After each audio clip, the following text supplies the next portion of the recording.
ॐ सहनाववतु सहनौ भुनक्तु सह वीर्यं करवावहै तेजस्विनावधीतमस्तु मा विद्विषावहै। ॐ शान्ति शान्ति शान्तिः। માતાજી 4 આશ્રમો છે, તેમાં રહીને આપણને આત્મજ્ઞાન પ્રાપ્ત આપણે કરી શકીએ, મોક્ષની પ્રાપ્તિ થઈ શકે. તો દિવસ દરમિયાન આ જ ચર્ચાઓ ચાલી છે કે આપણે ગૃહસ્થ આશ્રમમાં હોઈએ અથવા જે આશ્રમમાં છીએ ત્યાં હોઈએ તો એ આશ્રમને યોગ્ય કર્મ આપણે કેવી રીતે કઈ ભાવનાથી કરીએ તો અંતઃકરણ શુદ્ધ થાય, જ્ઞાન પ્રાપ્તિની ઈચ્છા જન્મે ગુરુજી પાસે જઈએ, એક ઉપદેશ આપે એ સાંભળી શકીએ, એનાથી મોક્ષની પ્રાપ્તિ કરી શકીએ. તો આ બધી ચર્ચાઓ આજે જ વિશેષ રૂપથી થઈ છે. પૂજ્ય માતાજી ભાગવતમાં બ્રહ્માજીએ ભગવાનની પરીક્ષા શા માટે કરી? બ્રહ્માજીએ તો ભગવાનની સ્તુતિ કરી હતી.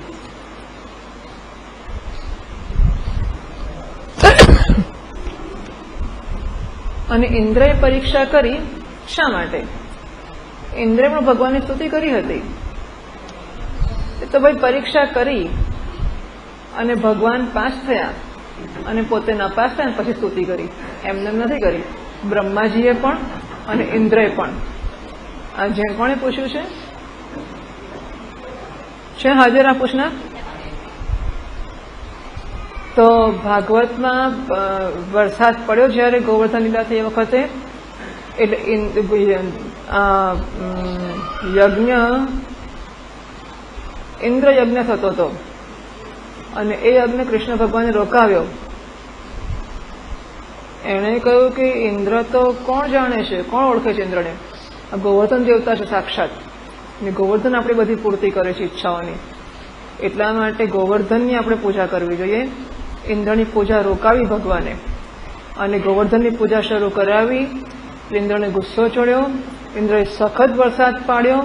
એ વરસાદ દરમિયાન ભગવાને ગોવર્ધન દ્વારા બધી વ્રજભૂમિના લોકોનું રક્ષણ કર્યું. પછી ઇન્દ્રનો કોપ શાંત પડ્યો અને હાર્યો, પછી પગે લાગવા આવ્યો, પછી સ્તુતિ કરી.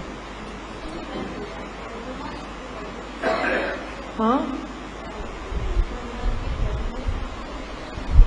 ગર્ભ એ તો ગર્ભ વખતે કરી હતી ને. પછી લીલા જોઈ અને લીલા જોઈને મોહિત થઈ ગયા કે આવી લીલા હોય તો કઈ ભગવાન હોતો હશે. એટલે પુરાણમાં કન્સિસ્ટન્સીની અપેક્ષા રાખતા નથી હોતા આપણે, જે અપેક્ષા શાસ્ત્રોમાં રાખીએ છીએ. એટલે દેટ ઇઝ ઓકે, કઈ બહુ મોટી વાત નથી. એમને એમ છે કે ગર્ભસ્તુતિ કરી એટલે લજ્જાના પહેલા ખબર પડી ગઈ કે ભગવાન છે, પછી કેમ પરીક્ષા કરવા ગયા, પછી કેમ સ્તુતિ કરી. ઠીક છે, મારો આવો જવાબ છે જે લોજિકલ છે કે ત્યારે એમ કે ભગવાન આવવાના હતા ને, કારણ કે એ લોકોએ પ્રાર્થના કરી હતી અને ભગવાને વચન આપ્યું હતું કે હું આવીશ. એટલે એમને એમ કે ભગવાન આવ્યા છે ગર્ભમાં, પરંતુ પછી એમણે લીલા એવી કરી કે એમને વેમ પડ્યો કે આ કઈ ભગવાન હોય નહીં. હા, બધા બાળકો જમતા હતા અને પછી બધા લોકો જે બધાનું એઠું ખાઈને આવું બધું કર્યું, એટલે કે આવો કેવો ભગવાન? તેમને શંકા પડી, એટલે ખાતરી કરવા માટે ગોપાળો બાળકાને બધા ચોરી ગયા. એટલે પછી 1 વર્ષ લગીને ભગવાને શું કર્યું ખબર છે તમને? ના, એ તો કર્યું જ કર્યું, પણ બીજું કર્યું હતું. ભગવાનને ખબર પડી કે ડોસાનું કામ છે. હા, કારણ કે બ્રહ્માજી, એટલે આ બધા મહાત્માઓ આવી રીતે વાત કરે એટલે હું કહું છું, કારણ કે બ્રહ્માજીએ સર્જન કર્યું હોય એટલે પછી બધાનો દાદો થયો ને બ્રહ્મા, એટલે ડોસો કે. તો એ કહે છે કે આ ડોસાએ સર્જન કર્યું, ડોસો આવું કરે છે, છેતરે છે આપણને, પરીક્ષા કરવા જ મારો તને ખબર પાડી દઉં છું. એટલે હજુ તો ડોસો કશું કરી એ પહેલા ભગવાન બ્રહ્માથી ને બ્રહ્મલોકમાં પહોંચી ગયા અને ત્યાં જઈને કહે છે ચોકીદારોને કે સાચો છે, બીજો માણસ બ્રહ્માના વેશમાં ફરે છે, આવવાના દેશ આવે તો ટીપી ટીપીને કાઢી મૂકજો. એટલે ભગવાન બ્રહ્માથી જતા રહ્યા અંદર અને પેલો સાચો બ્રહ્મા આવ્યો તો મારી મારીને બહાર કાઢી મૂક્યો. એટલે આવું બધું કર્યું. પછી બ્રહ્માજીની બુદ્ધિ આવી, પછી પગે લાગી સ્તુતિ કરી, અમથી નથી કરી એમણે. ઠીક છે, દેટ ઇઝ ઓકે. પછી આજે શું લખ્યું?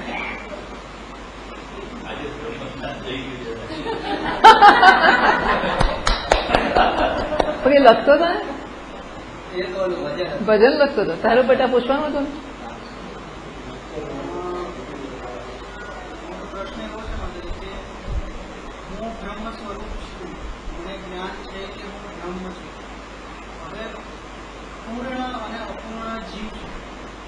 જયારે અપૂર્ણ હોય છે એને જ્ઞાન થાય છે કે પૂર્ણ થઈ ગયું છે, એને આનંદનો અનુભવ થાય છે, તો શું એ પૂર્ણ જીવ એ બ્રહ્મ કહેવાશે?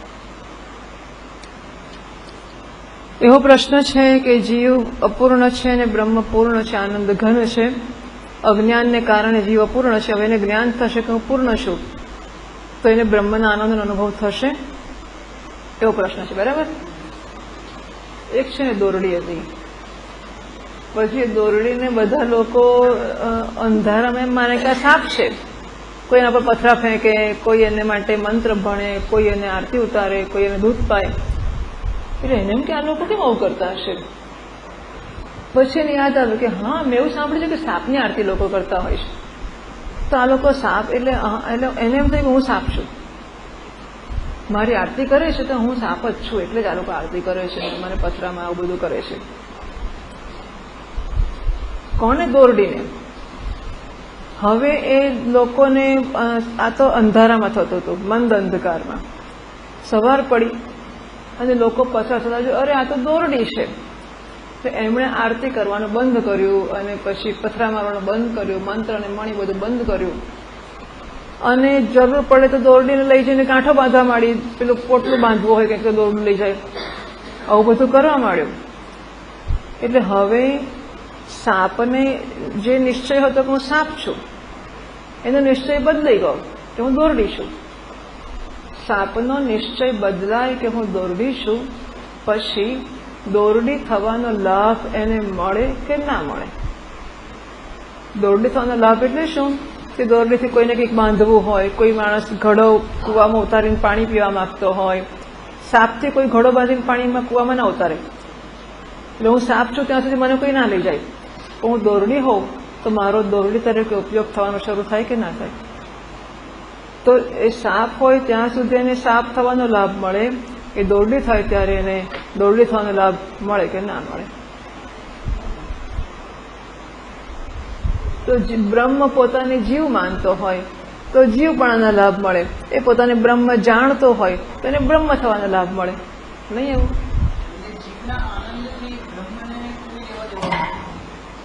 બેટા આમ તો સમજવું જોઈએ કે જેવી રીતે રજ્જુ અને સર્પ બે નથી, એક જ છે. જેવી રીતે રજ્જુમાં કે દોરડીમાં સાપની કલ્પના છે મંદ અંધકારમાં, એમ બ્રહ્મને જ જીવ કહેવામાં આવે છે. એટલે આપણે કહ્યું કે હું દોરડી છું ને હું સાપ છું, એટલે હું બ્રહ્મ છું અને નસીબ જોગે મને જ એવો વહેમ પડી ગયો છે કે હું જીવ છું. ઉપનિષદ કથા એવી કરે છે કે એણે આખા જગતનું સર્જન કર્યું, બધા નામ રૂપોનું સર્જન કર્યું. એ સર્જન કરીને એમાં એણે પ્રવેશ કર્યો. પ્રવેશ કર્યા પછી એને યાદ ના રહ્યું કે પ્રવેશ કરનારો હું પરમાત્મા હતો. એને આવીને જોયું કે હું તો આટલો અમથો જ છું, એટલે એને એમ કે હું આવડો નાનો જ છું, જીવ થઈ ગયો છું. એટલે જેમ દોરડીને કોઈક કારણથી વહેમ પડ્યો, લોકો પથરા મારતા હતા એટલે કે હું સાપ છું, એમ પરમાત્માને આની અંદર પ્રવેશ કર્યા પછી કારણ કે એને પોતાની જોયું હું તો આટલો નાનો નાનો જ છું, એને વહેમ પડી ગયો કે હું જીવ છું. પણ ખરેખર એ જીવ થયો નહોતો. જીવ થયા વગર જ એને ખાલી વહેમ જ પડ્યો, ભ્રમ જ થઈ ગયો કે હું જીવ છું. બ્રહ્મ હોઈને બ્રહ્મ રહીને એને વહેમ પડી ગયો. પણ એ છે ને એટલા બધા જન્મોથી આવું જ ચાલ્યા કરે કે હું તો જીવ છું, જીવ છું, જીવ છું. મેં બાપ દાદાના દાદાના દાદાના દાદાના દાદા બધા કે હું તો જીવ જ છું. અને છોકરો જન્મે એ ત્યારથી કે તું જીવ છે, એનો છોકરો જન્મે એટલે કે તું જીવ છે. એટલે પછી એને ખબર પડી કે હું જીવ છું. આખી જિંદગી સુધી એને પકડી જ રાખ્યો હું તો જીવ છું. એટલે જીવત્વનો ખ્યાલ એનો એટલો. જીવ એટલે બેટા એ પણ સમજો, જીવ એ કોઈ દોરડી સાપ જેવી વસ્તુ નથી.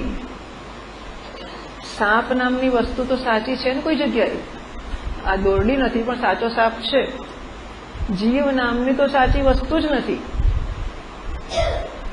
જીવ નામની સાચી વસ્તુ છે જ નહીં. આપણે દોરડી પર સાપનો અભ્યાસ કરીએ ત્યારે તો અન્યત્ર રજ્જુ છે ને અન્યત્ર સર્પ પણ છે. શુક્તિકામાં રજતનો અભ્યાસ કરીએ ત્યારે શુક્તિકા રેતીમાં પડી છે, રજત ચાંદીની દુકાનમાં પડી છે, એનો અભ્યાસ થાય છે.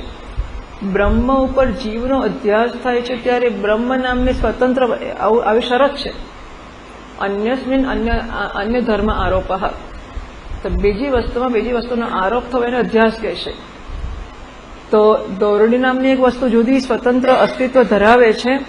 સાપ નામની વસ્તુ છે, અત્યારે બે નથી પણ સ્વતંત્ર રીતે દોરડી અને સાપ બે વસ્તુઓ છે. સ્વતંત્ર રીતે શુક્તિકા અને રજત એટલે છીપોલી અને ચાંદી બે વસ્તુઓ છે. એમાંથી એક જોઈને બીજાની કલ્પના થાય છે. આ શરત પ્રમાણે જોવા જઈએ તો એક બ્રહ્મ નામની વસ્તુ હોવી જોઈએ અને એક જીવ નામની વસ્તુ હોવી જોઈએ. અને પછી આપણે પહેલા જીવ જોયેલો હોવો જોઈએ, અત્યારે બ્રહ્મ જોઈએ આપણે અને પછી એને જીવ માની લઈએ.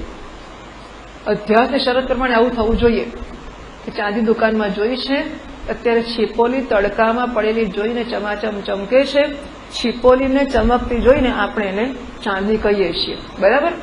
એ શરત પ્રમાણે આપણે જીવને ક્યાંક જોયેલો હોવો જોઈએ, અત્યારે આપણે બ્રહ્મને જોતા હોવા જોઈએ, એટલે બ્રહ્મનું પ્રત્યક્ષ હોવું જોઈએ અને જીવની સ્મૃતિ હોવી જોઈએ. શરત કેવી છે કે અત્યારે આપણે શુક્તિકા જોઈએ છીએ, પેલી છીપોલી એ પ્રત્યક્ષ જોઈએ છે આંખોથી, અને ચાંદી આપણે પહેલા જોયેલી છે, અનુભવ એનો છે, એના સંસ્કાર છે, એની સ્મૃતિ છે. ત્યારે પછી આપણે જ્યારે શુક્તિકા જોઈએ ત્યારે પેલી સ્મૃતિ આવે છે ચમકતી ચાંદીની, અને આપણને શુક્તિકામાં ચાંદી દેખાય છે. એટલી વચ્ચે એક શરત ઉમેરાય છે કે શુક્તિકાનું શુક્તિકા તરીકે જ્ઞાન થતું નથી.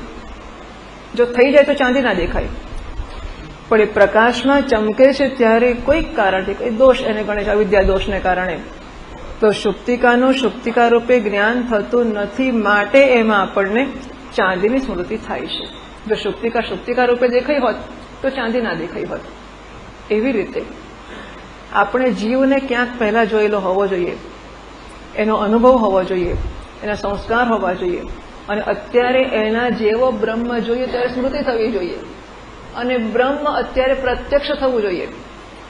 પ્રત્યક્ષ થયા પછી એનું અજ્ઞાન થવું જોઈએ, અને અજ્ઞાતમ બ્રહ્મ હોય ત્યારે એમાં આપણને જીવનો અધ્યાસ થાય. આવું હોય છે, શરત આવી છે.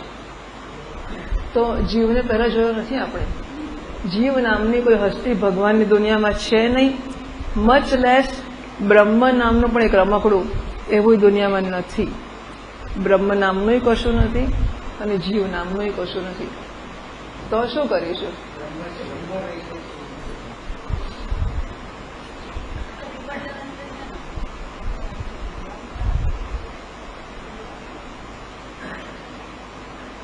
બહુ આનંદ થાય છે મને. એટલે આમ વેદાંતની વાતમાં આપણે ચંચોપાત કરવાની હિંમત કે શક્તિ કે જ્ઞાન ધરાવતા હોઈએ, આ બહુ મોટી વસ્તુ છે. તમે લોકો આ માણસ આવું પૂછી શકે કે બ્રહ્મ અને જીવ શું છે?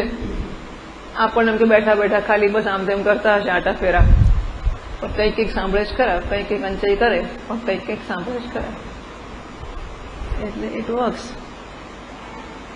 જીવને આપણે જોયો નથી અત્યારે, એટલે જીવના સંસ્કાર નથી અત્યારે બ્રહ્મનું પ્રત્યક્ષ થતું, અને છતાંય બ્રહ્મ પર જીવનો અધ્યાસ છે. તો શું થતું હશે?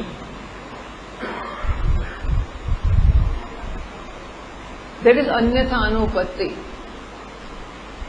જો જીવનો અધ્યાસ બ્રહ્મ ઉપર ના થયો હોત, તો બ્રહ્મને હું જીવ છું એવું સમજ ન પડી હોત, તો એ જીવની જેમ વર્તતો ના હોત.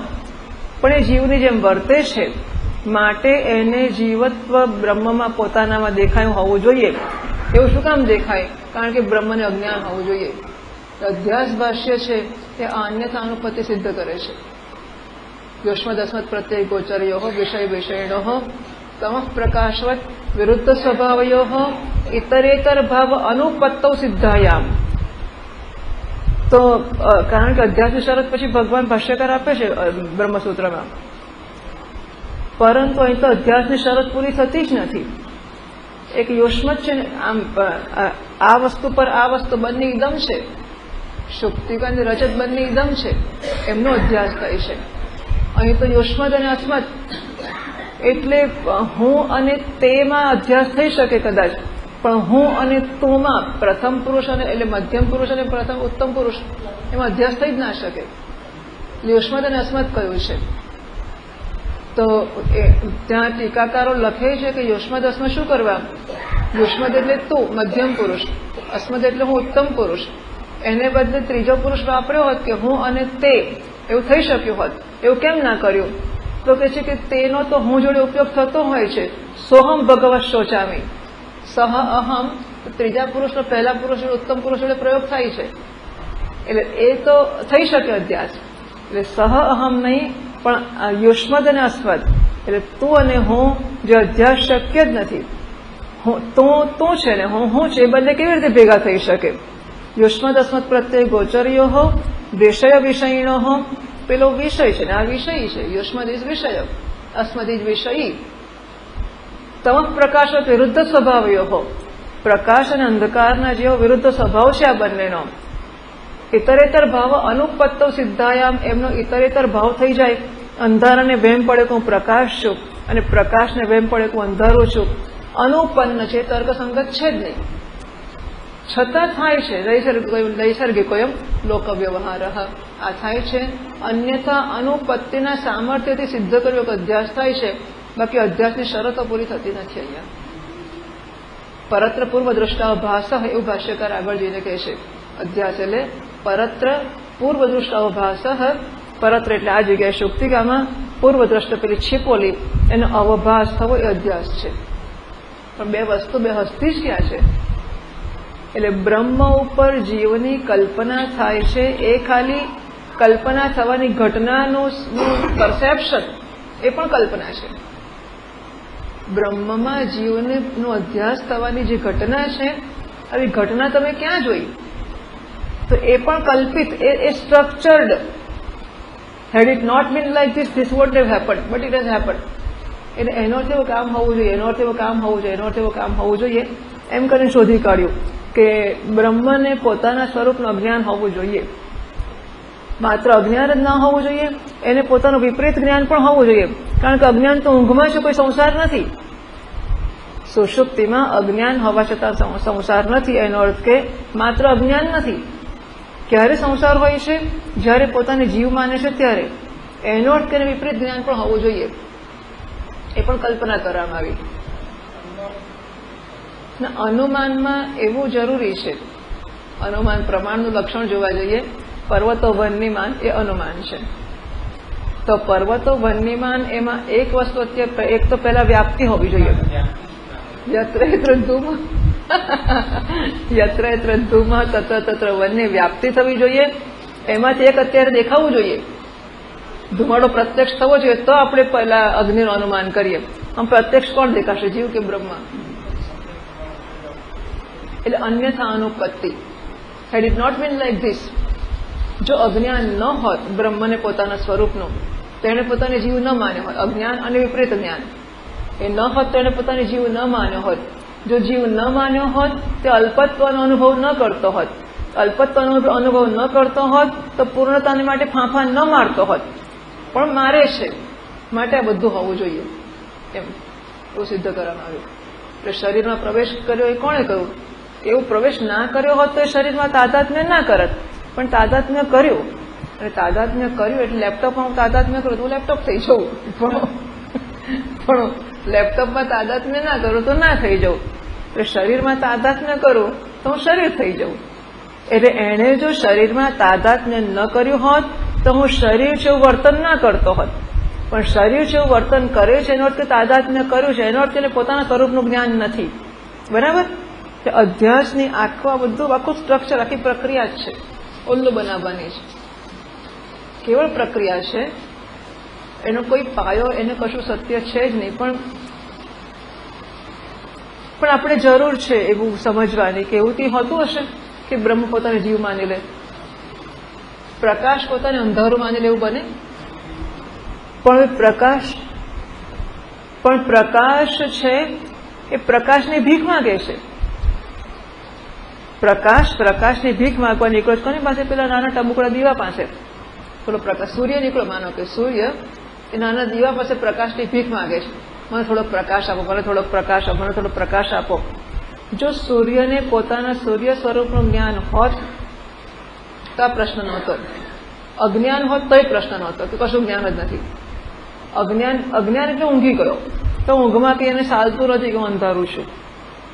માત્ર અજ્ઞાન પણ નથી, એને ઉલટું જ્ઞાન છે કે મારામાં અંધારું પ્રવેશે, હું અંધારા સ્વરૂપ છું. એટલે સૂર્યને સાચું જ્ઞાન તો નથી જ નથી. સૂર્યને ખોટું જ્ઞાન થયું કે હું અંધારા સ્વરૂપ છું, માટે પછી પ્રકાશ માંગવા નીકળ્યો. પ્રકાશ માંગવા નીકળ્યો એ પ્રત્યક્ષ દેખાય છે. એના આધારે આપણે આ પ્રક્રિયા બનાવી કાઢીએ છીએ કે જો એને એ પ્રકાશ પોતાને અંધારા સ્વરૂપ ના માનતો હોત તો એ પ્રકાશ માંગવા ન નીકળ્યો હોત. અને અંધારા સ્વરૂપ ક્યારે માને? એ પોતાને સૂર્ય સ્વરૂપે ના જાણતો હોય. એટલે પહેલું પગથિયું કે સૂર્ય પોતાને સૂર્ય કે પ્રકાશ સ્વરૂપ નથી જાણતો. બીજું, અંધારા સ્વરૂપ જાણે છે. અને ત્રીજું કે દીવાને પ્રકાશ સ્વરૂપ જાણે છે. પછી માગવા નીકળે છે.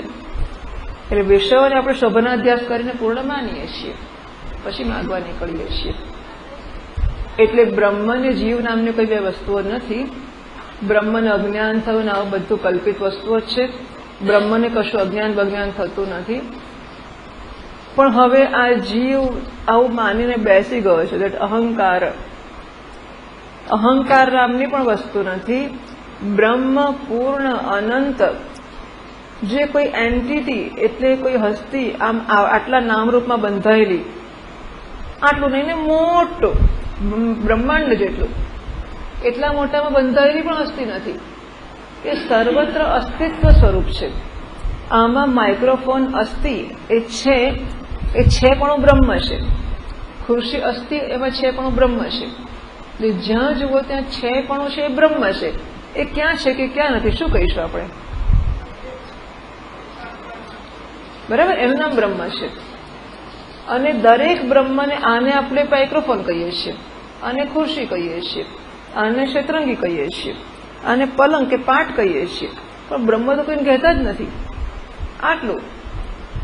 આને દેવદત્ત કહીએ છીએ, આને યજ્ઞદત્ત કહીએ છીએ. જ્યાં બધાને બ્રહ્મ કહેવાનું શરૂ કરી દઈએ. બ્રહ્મ એટલે સચ્ચિદાનંદ ના આવડે તો કઈ નહીં, નારાયણ નારાયણ નારાયણ. એ કર્મયોગ થયો કે નારાયણ છે એ ભાવના કરી લઈએ, એની આરાધના કે ઉપાસના કરી લઈએ. એમ કરતા કરતા વારો આવશે કે સર્વને બ્રહ્મ જોઈએ.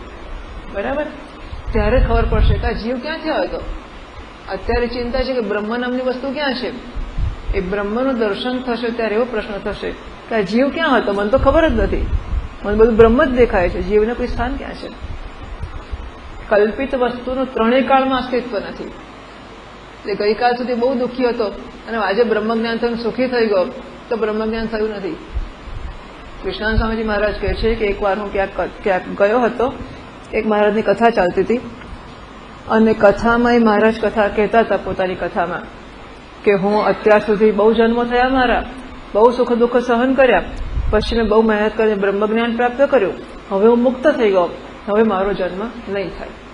મારે આંટા મારતા ત્યાં એટલે એમના કાને આટલું પડી ગયું. કથા પૂરી થઈ.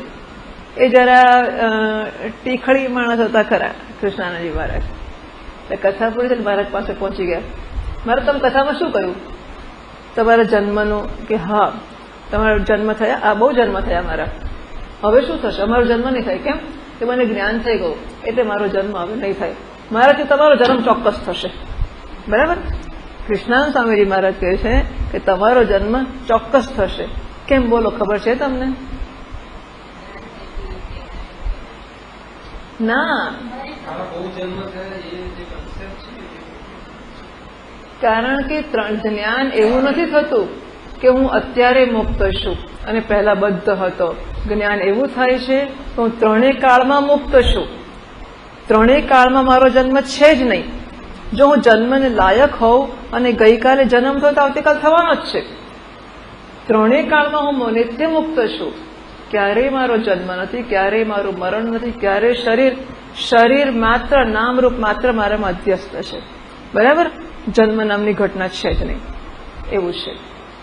એટલે આ આખી ઘટના બધી પ્રક્રિયા મોડલ એ ખાલી સમજાવવા માટે ઊભા કરેલા જ મોડલો છે, એ સિવાયની કોઈ વસ્તુ નથી. છતાં તારી સમજવા તું જે સમજ્યો હોય તે જરા સમજવાની કોશિશ કરજે. ફરી મને પૂછજે, મને ગમશે.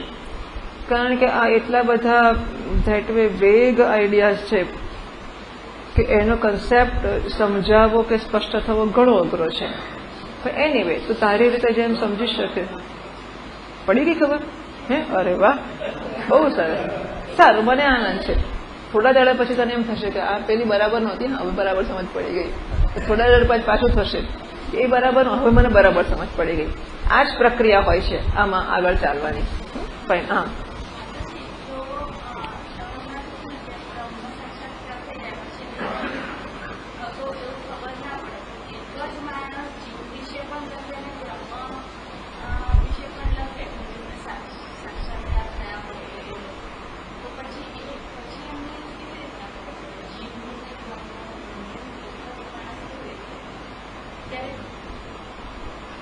એનો પ્રશ્ન બેન એવો છે કે બ્રહ્મ સાક્ષાત્કાર થયો એટલે જીવ તો રહ્યો જ નહીં, ત્રણેય કાળમાં ના રહ્યો.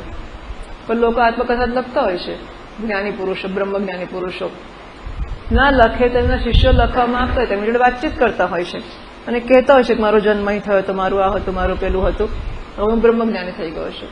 આ શબ્દોમાં ના કે પણ કોઈક રીતે વ્યક્ત થતું હોય. તો પછી જીવ હતો જ ને એવું જ્ઞાન થયું તો કેવી રીતે વર્ણન કરી શકે, લખીને કે બોલીને? એવો પ્રશ્ન છે.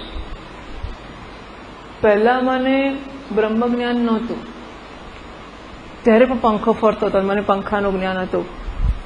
મને બ્રહ્મ જ્ઞાન થયું ત્યારે પંખો ફરે છે અને મને પંખાનું જ્ઞાન છે. હવે બ્રહ્મ જ્ઞાન થયા પછી હું પંખા વિશે મને યાદ તો હોય કે ના હોય? આ ઘડો આપણો રાખો ને ભાઈ, ક્યાં ગયો ઘડો?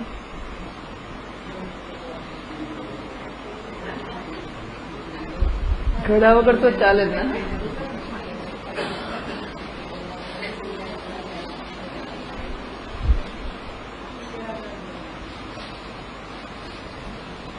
એક વાર પાણી પી લઈએ.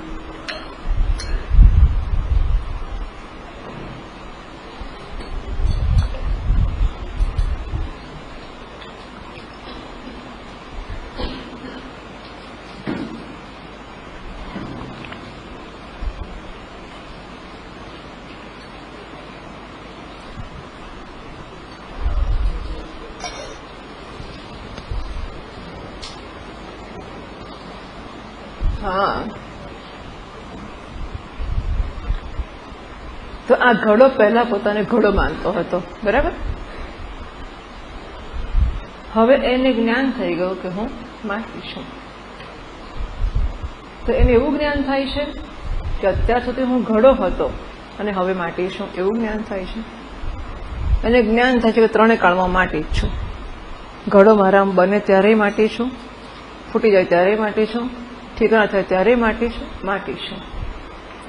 અને સ્પષ્ટ જ્ઞાન થઈ ગયું, જ્ઞાનમાં નિષ્ઠ થઈ ગયો ઘડો. ઓકે, હું ત્રણેય કાળમાં માટી છું. ઘડો મારામાં કલ્પિત છે, ઘડાનું અસ્તિત્વ નથી. હવે એ માટી આત્મકથા લખવા બેસે તો એને યાદ હોય ખરું કે નહીં કે અહીંયા પહેલા ઘડો માનવામાં આવતો હતો?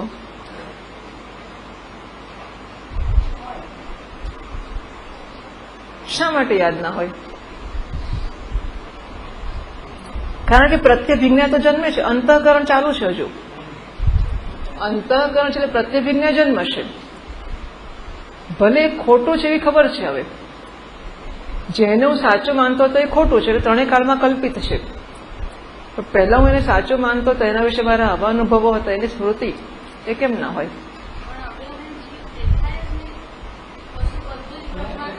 તફાવત ખાલી પ્રતીતિનો નથી પડતો, દૃષ્ટિનો પડે છે. ઘડાને માટીનું જ્ઞાન થઈ ગયું પછી ઘડાનો આકાર દેખાય કે ના દેખાય? દેખાય. ઘડાનો આકાર દેખાય છતાં દૃષ્ટિ એની છે એ માટીની છે. પ્રતીતિ ઇઝ પરસેપ્શન, દૃષ્ટિ ઇઝ વિઝન. એટલે પ્રતીતિ એની એ રહે છે, દૃષ્ટિ બદલાય છે.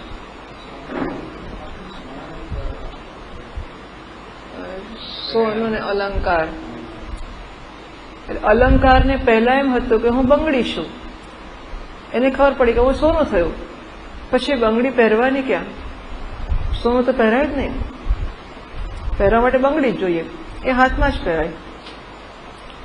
હવે પહેલા કહ્યું હતું જ એકવાર કે વ્યવહારમાં શો ફેર પડશે. તો આમ જ્ઞાન થઈ ગયું માટીનું કે આ કોડિયોય માટી છે, ઘડોય માટી છે, કુરડીએ માટી છે. પછી એવું જ્ઞાન થયા પછી માટલામાં પાણી જ ભરાશે, કોડિયામાં દિવસ થશે. એટલે વ્યવહારના સ્તર ઉપર ફેરફારની આશા રાખવી એ વાજબી નથી. વ્યવહાર થતો એમ જ થશે. પ્રશ્ન એનો એ છે કે જીવ મિથ્યા છે, તો હવે એ જીવ વિશે લખી કેવી રીતે શકે? ધારો કે મને સ્વપ્ન આવ્યું, સ્વપ્ન મને આપણા ભાઈ છે ને ભાઈ, એમને સ્વપ્ન આવ્યું સૌજીભાઈને, અને સ્વપ્નમાં એમને કશું દેખાય, જેની ચર્ચા આપણે જાહેરમાં કરવી નથી કરતા આપણે. પણ એમણે સ્વપ્નમાંથી જાગ્યા પછી તારીખ વાર સાથે લખ્યું છે કે આ દિવસે સ્વપ્નમાં આ વ્યક્તિ આવી અને આટલી વાતો કરી, આ બધું થયું. જાગ્યા પછી સ્વપ્નું ખોટું છે એવી ખબર પડી ગઈ કે નહીં? લખી શકાય ખરું કે નહીં? ના જ લખી શકાય એવો નિયમ તો નથી ને, બરાબર? એવી રીતે જાગ્રતમાંથી જાગી ગયા પછી લખી પણ શકાય, ના જ લખી શકાય એવો નિયમ નથી, બરાબર?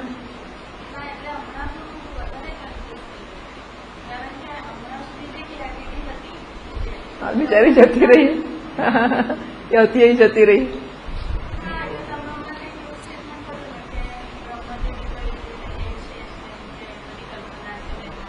ના, એવું નથી કહ્યું સ્ટેટમેન્ટ. વિધાન સ્પષ્ટ છે. બ્રહ્મ નામની કોઈ એન્ટિટી નથી. જીવ નામ આપણી શી શરત છે? બ્રહ્મનું એટલે કે અધિષ્ઠાનનું પ્રત્યક્ષ થવું જોઈએ અને અધ્યાસની સ્મૃતિ થવી જોઈએ. અધિષ્ઠાન સુપ્તિકા એ પ્રત્યક્ષ દેખાય તો જ આપણે એમાં ચાંદી જોઈશું. તો બ્રહ્મ પ્રત્યક્ષ દેખાતું નથી એ વિધાન મેં કર્યું. બ્રહ્મ નથી એવું નથી કહેતા આપણે. હા, એનો પ્રત્યક્ષ નથી. શું થયું? એ જુદો પ્રશ્ન છે, એની વાત કરું. પણ ફરીથી બ્રહ્મ નથી એવું વિધાન નથી કર્યું, બરાબર? બ્રહ્મનું પ્રત્યક્ષ થતું નથી એ વિધાન કર્યું છે આપણે. તો લોકોને બ્રહ્મ સાક્ષાત્કાર થાય તો શું થતું હશે ભાઈ? આ પાછું ખરું તો ખરો પ્રશ્ન તો છે જ. હું રોજ સવારે ઉઠું ને હું દેવદત્ત છું એવું જે મને થાય છે એ શું થાય છે? આમ આંખો ખોલીને હું જોઉં પછી કહું કે હું દેવદત્ત છું. કૃષ્ણાન સ્વામીજી મહારાજ એક દાખલો આપતા હતા કે એક પેલો ગોવાળિયો હતો, એને મેળામાં જવાનું મન થયું. કોઈ ચાલો ગયેલો નહીં મેળે, તો એને કે ચાલો મેળે જવું, પણ બહુ બીક લાગે એને સમજ ના પડે મેળામાં જવું કેવી રીતે. તો એ બહુ ગૂંચવાય, આગો પાછો થાય. પેલી ગોવારણ ઘરમાં હતી, જરા વિદ્વાન હતી, ડાઈ હતી. કે તમને શું તકલીફ છે? કે મારે મેળે જવું છે. હા, જાઓ ને, પણ મને ચિંતા એ થાય છે તો ખોવાઈ જવું તો શું? કોઈ મેળામાં ગયો નથી, મેળામાં કેટલા બધા માણસો હોય, હું ખોવાઈ જાઉં તો શું થાય? તો કે તો તમને રસ્તો બતાવી દો, એમાં શું મોટી વાત છે? કે શું કરીશું? કંઈક દોરડું ગળામાં બાંધી આપું છું, તમે થોડી વાર જોઈ લેવાનું. દોરડું છે તો હું છું, દોરડું છે હું છું.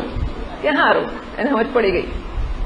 તે પછી એવો એ ગયો મેળામાં, થોડી વાર બરાબર ચેક કરી લે કે દોરડું છે, હા વાંધો નહીં, હું છું, ખોવાયો નથી. પછી કોઈ બીજો ટીખળી આપણા જેવો જતો હશે, આ છોકરાઓ જેવો, તો એમ થાય કે આ માણસ મલકાય છે. હા, થોડી વાર દોરડું ખેંચે છે ને મલકાય છે, કંઈક છે ખરું. ધીમે ધીમે ભાઈબંધી કરી, ચલો ચા બા પાઈએ, ચા પાઈને બધું કરીને ભાઈબંધી કરી. પછી ધીમે રહીને પૂછ્યું કે આ તમે શું કરો છો? થોડી દોરડું ખેંચીને મલકાવો છો? કે મારા ઘરમાંથી છે ને ત્યારે ડાયા છે, મને બહુ ચિંતા હતી કે મેળાને ખોવાઈ જવું તો શું થાય? તે મને ઘરમાંથી દોરડું બાંધી આપ્યું છે કે દોરડું ખોલીને જોઈ રહ્યા, દોરડું છે ને હું છું. હા, પેલા સમજ પડી ગઈ હાર્દિકને એને કૃતાર્થ કે બરાબર હવે મજા આવશે. રાત પડી, ધર્મશાળામાં હોઈ ગયા બધા, દોરડાવાળા ગોવાળ ભાઈઓ હોઈ ગયા. એટલે પછી આ છોકરાઓ જેવા એ જઈને દોરડું ખોલી કાઢ્યું અને ક્યાંક બીજે સોતેલો એના ગળામાં બાંધી આવ્યો. આ સવારે ઉઠ્યો, અને ઉઠીને જોયું કે દોરડું નથી. એવું ખોવાઈ ગયો રાડ કરી મૂકી. એને તો બિચારો ગામડામાંથી આવ્યો તો જિંદગીમાં કોઈ શહેરે નહીં જોયેલો, મેળો નહીં જોયેલો. હવે આજે મેળો જોયો એટલે કે હું તો ખોવાઈ ગયો છું. એટલી ચિંતા કરી, એવો રડે. તો કોઈ તમાશો જુએ તો શું કહે છે, શું થયું? તો ખોવાઈ ગયો છું. લોકોને સમજ ના પડે.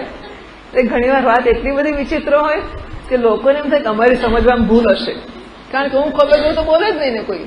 એટલે બોલે છે આપણને સમજ નથી પડતી કે આ શું કહે છે.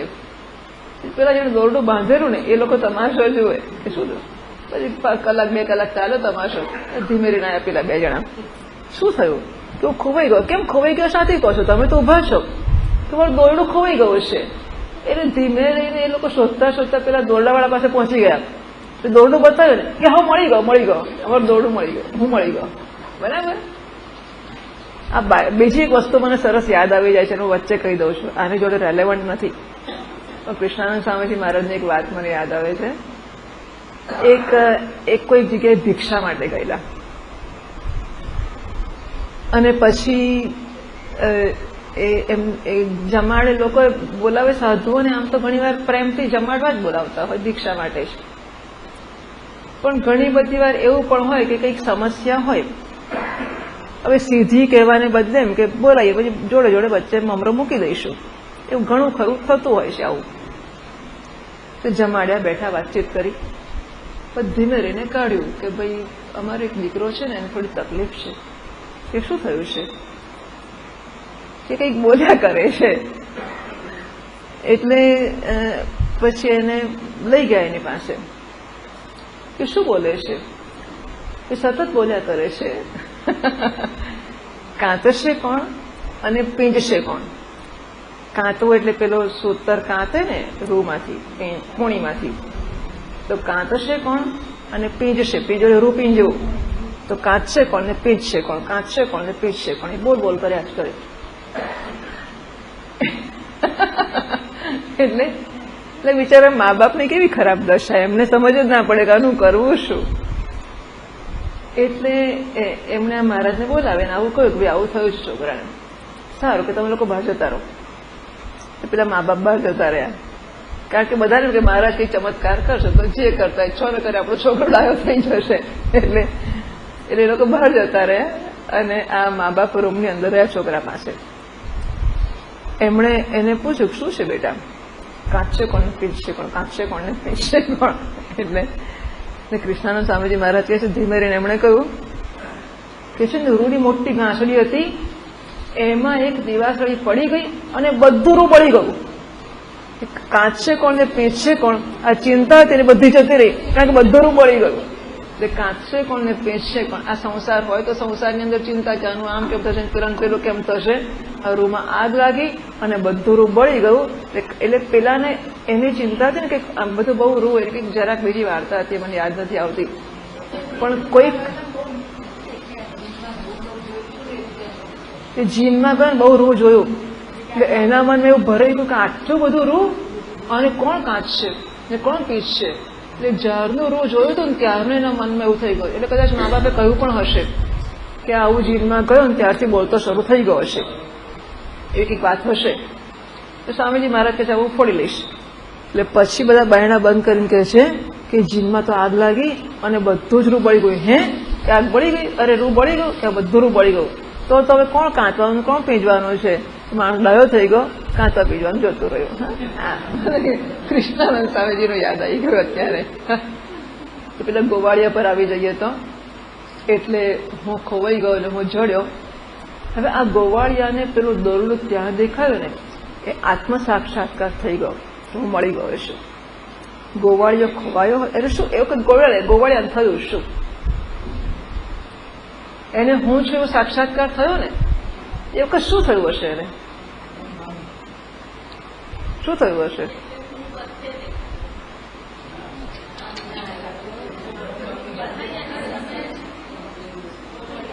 ગોવાળિયાને આત્મ સાક્ષાત્કાર થયો. આત્મ સાક્ષાત્કાર બ્રહ્મવાળા આત્મ સાક્ષાત્કારની વાત નથી, ગોવાળિયા વાળા આત્માની વાત કરું છું કે હું મળી ગયો છું. એને હતું હું ખોવાઈ ગયો છું, હવે એને થયું કે હું મળી ગયો છું. આ હું મળી ગયો એવું થયું, એમાં શું થયું હશે? એને એટલે કે હું ખોવાઈ ગયો છે, ભ્રમ એનો જતો રહ્યો. જે હું એનો એ જ હું છે, અપરોક્ષ જ હું છે. અત્યારે હુંનું જીવ તરીકેનું જ્ઞાન જે થાય છે એ અપરોક્ષ જ છે. અપરોક્ષ એટલે શું? ઘડાનું જ્ઞાન મને આંખોથી થાય છે, એ ઇન્દ્રિયજન્ય જ્ઞાન કહેવાય. બરાબર છે? સુખ દુઃખની વૃત્તિનું જ્ઞાન થાય છે, એને સાક્ષી ભાષ્ય કહે, અને ઇન્દ્રિય ભાષ્ય કહે છે. સુખ દુઃખના જ્ઞાનને સાક્ષી ભાષ્ય કહે છે. એટલે કે મને ખબર તો પડે છે કે અત્યારે મારામાં કામ આવે છે, ક્રોધ આવે છે, લોભ આવે છે, એ પણ દેખાય છે. હું છું એ મને ઇન્દ્રિયથી દેખાય છે, સાક્ષીથી દેખાય છે? નથી દેખાતું. સાક્ષીથી નથી દેખાતું.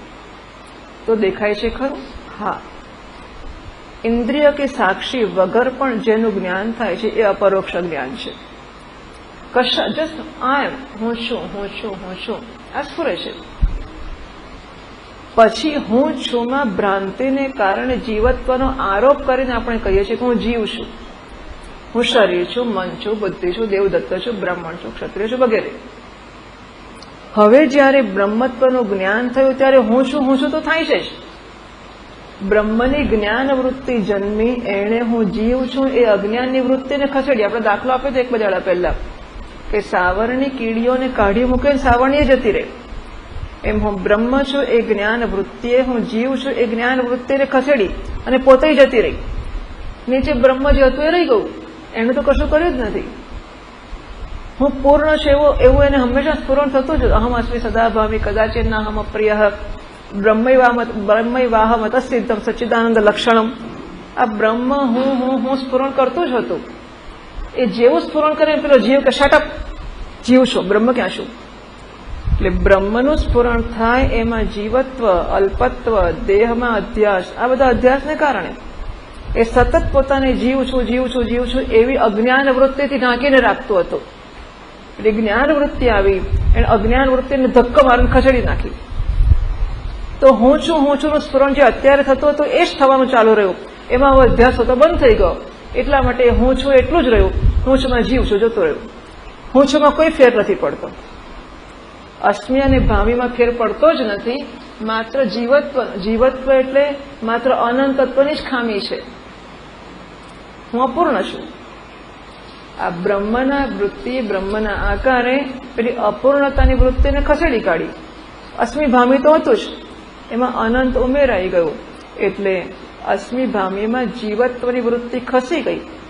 તો એ હું છું, ભાસું છું, પૂર્ણ છું. જે સ્વરૂપે પહેલા સ્ફુરતું જ હતું. જ્ઞાનની પહેલા ને પછી હુંના સ્ફુરણમાં કોઈ જાતનો ફેરફાર છે જ નહીં. આ માટી અત્યારે માટી તરીકે સ્ફુરે છે.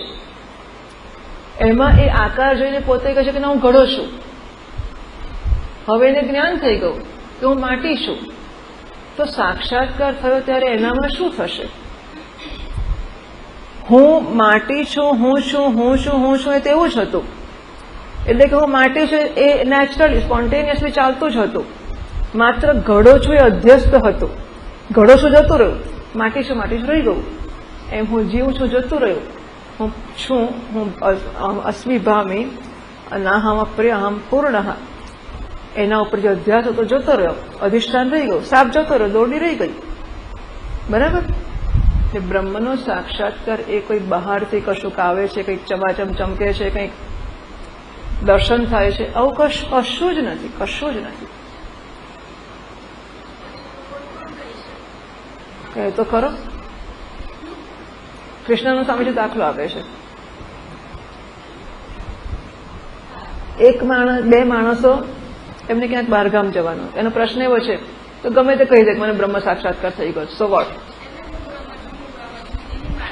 કૃષ્ણનો સ્વામીજી મહારાજ દાખલો આપે છે કે બે માણસોને બહારગામ જમવા જવાનું હતું અને ઘરમાંથી સવારે વહેલા નીકળવાનું હતું 8-9 વાગે.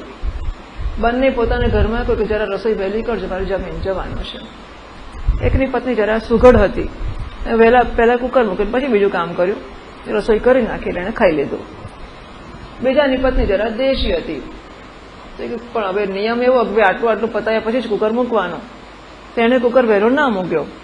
સમયસર રસોઈ ના થઈ એટલે એ ભાઈ જમ્યા વગર નીકળ્યા. એ માનો કે યજ્ઞદત્ત જમીને નીકળે, દેવદત્ત જમ્યા વગર નીકળ્યો. બંને સ્ટેન્ડે બસ સ્ટેન્ડ ઉપર એસી સ્ટેન્ડે ભેગા થયા, બસમાં બેઠા, જ્યાં જવાનું હતું ત્યાં બંને પહોંચી ગયા. તો જ્યાં ગયા ત્યાં 12 વાગે પહોંચે એટલે પેલો ઘરનો યજમાને પૂછે તો ખરો ને કે ચાલો જમવા બેસવું છે. દેવદત્ત જમીને આવેલો એટલે દેવદત્તએ કહ્યું કે હું તો જમીને આવ્યો છું, મારે જમવાની જરૂર નથી, હલવો, મારે હલવો. પેલો બીજો કે છે ભાઈ તમારે શું? તો કે મારે હલવો. એટલે હલવામાં એને એમ કે કંઈક મળશે, તો પેલા હલવો કીધો એટલે કે હારું ત્યારે હોઈ જાવ. બેને રૂમ બતાવી દીધો, ગેસ્ટ રૂમ. સુઈ ગયા બંને જણા.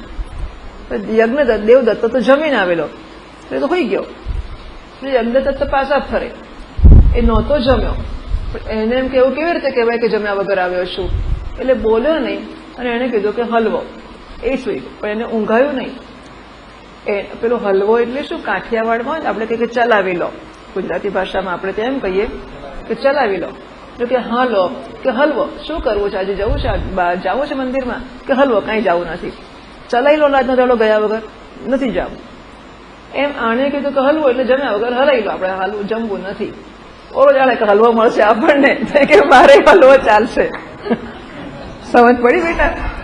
તો એ કહે છે કે હલવો મળશે, દાળ ભાત શાક રોટલી નહીં, કઈ નહીં, થોડો હલવો ખાઈ લઈશું ચાલશે. હલવો હલવો તો ના જ મળ્યો, દાળ ભાત શાક રોટલી ના મળ્યા. દેવદત્ત જમીન આવેલો સુઈ ગયો.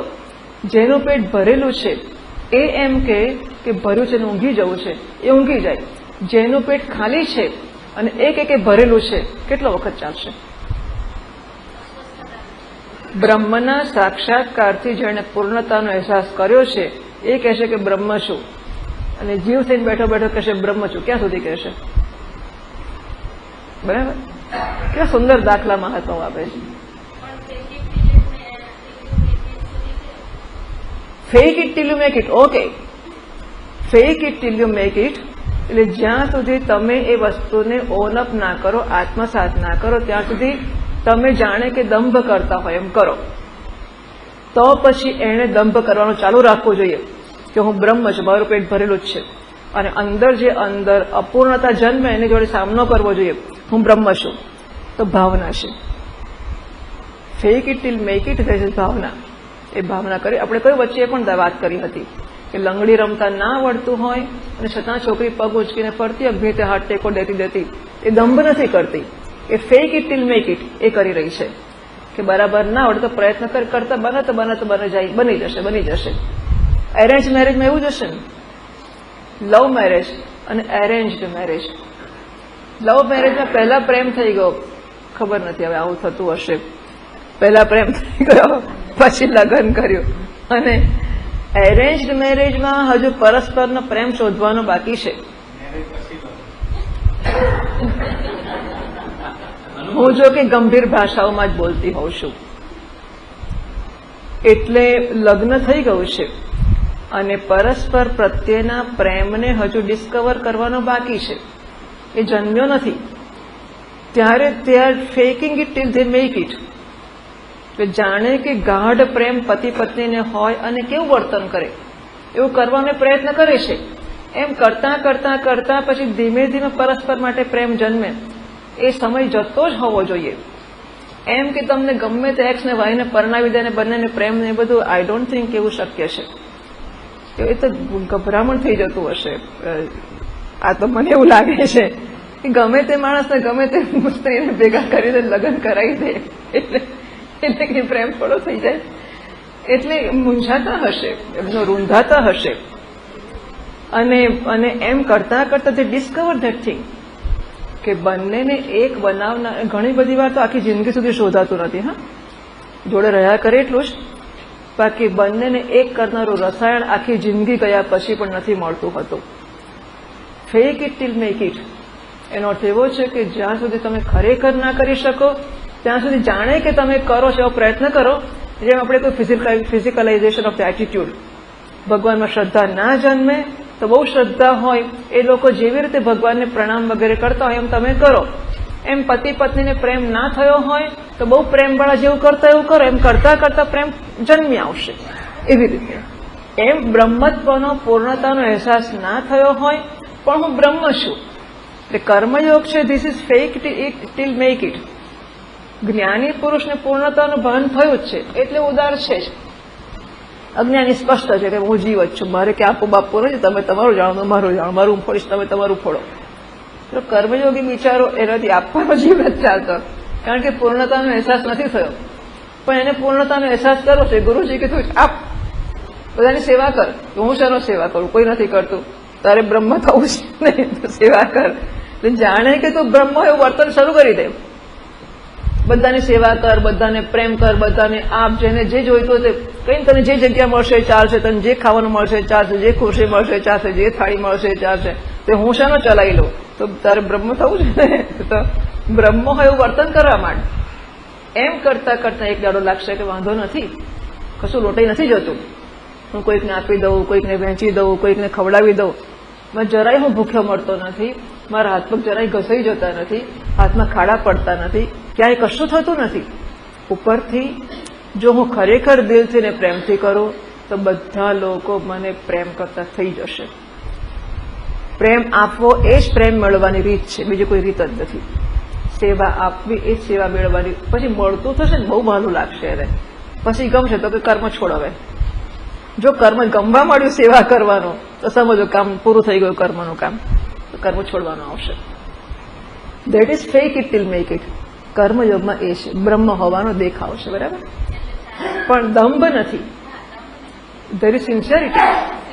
એનો પોતાનો અભિગમ છે, એને વિવેક તો છે જ કે હું બ્રહ્મ છું, પણ હું હજુ બ્રહ્મ તરીકે આ પૂજા વગેરે પણ સોહમ ભાવેને પૂજાઈએ તો હજુ એનામાં એ હું છું એવું જ્ઞાન નથી જન્મ્યું. પણ હું ભાવના કરું છું કે હું જ છું અને હું પૂજા કરું છું, બરાબર. That also is fake it till make it.